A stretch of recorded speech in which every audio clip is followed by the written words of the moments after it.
48 down Rahman बाबा express Jhelum bridge दीना bridge cross कर रही है।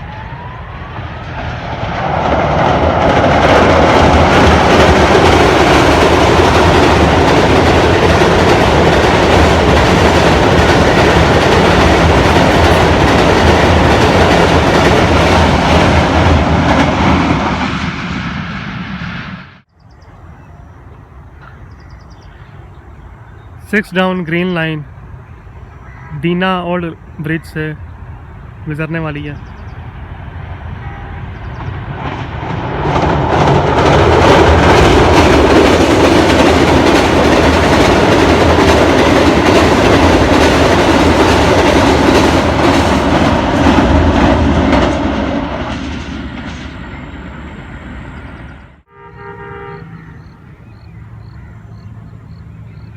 सिक्स डाउन ग्रीन लाइन के बाद 7 अप तेज़गांव।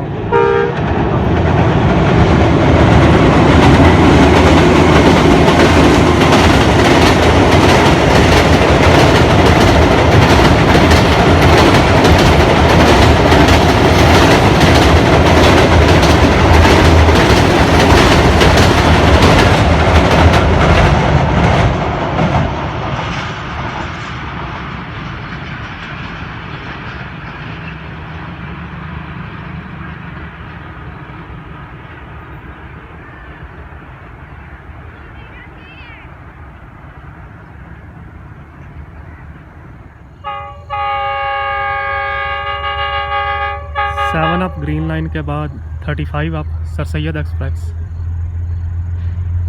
ब्रिज से गुजरने वाली है।